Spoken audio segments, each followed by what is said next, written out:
So I'm going to give you 10 movie titles, but first I'm going to tell you why you haven't heard about them. This is the number that studios used to distribute movies a year in the US.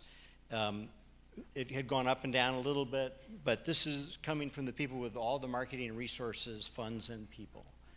This is the number the studios put into wide release, 600 theaters or more last year. So you can see this number coming down very dramatically as the studios have really pulled back, shut down art house divisions, et cetera. This is the number that was submitted to Sundance 4 or 5 years ago.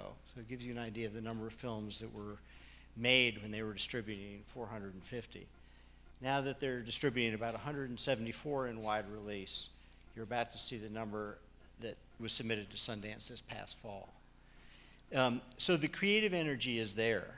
You know, it's just hitting a bottleneck that's getting tighter and tighter. And it's very hard with even all the new technology to get your interests and filmmakers' product together. And just to give you an idea, this is the number of feature films that are in the IMDb data site. This is the biggest database of movies that we know. A little bit of argument about how many are real feature films. This number, 2 billion, is the number of films that people view on YouTube per day. So it's a big world, and how you get through all of the stuff that's being created comes down to film festivals. There are 4,000 in the world.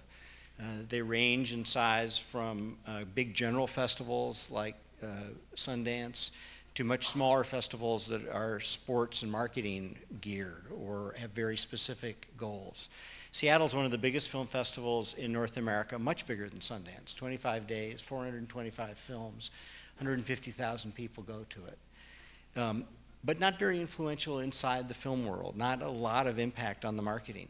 Telluride, a tiny festival about our size over the Labor Day weekend, has a very big influence in the film world.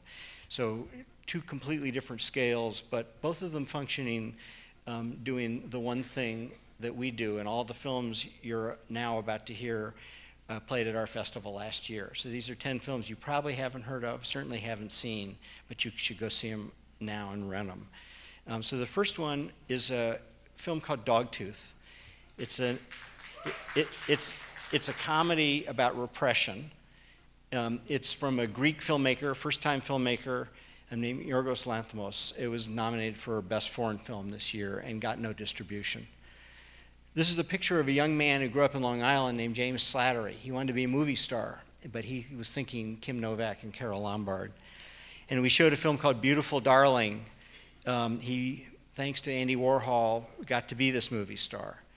This is a film called Night Catches Us. Wendell Pierce from The Wire and Kerry Washington are in this scene.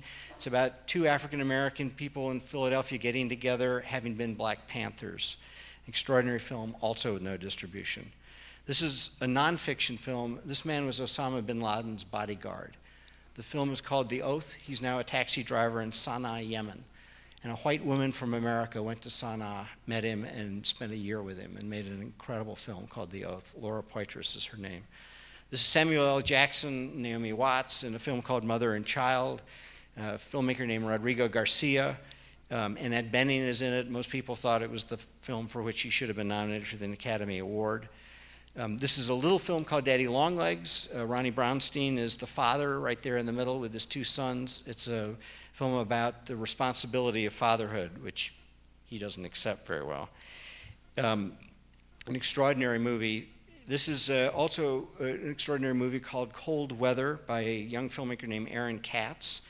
Filmed in Portland. It's sort of a mumblecore is this new term, but mixed with a murder mystery. It's an amazing movie, and as you can see, beautifully shot.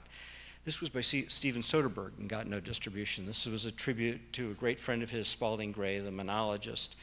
Spalding's widow, after he committed suicide, his widow was with us for the screening, and it's an extraordinary piece of work.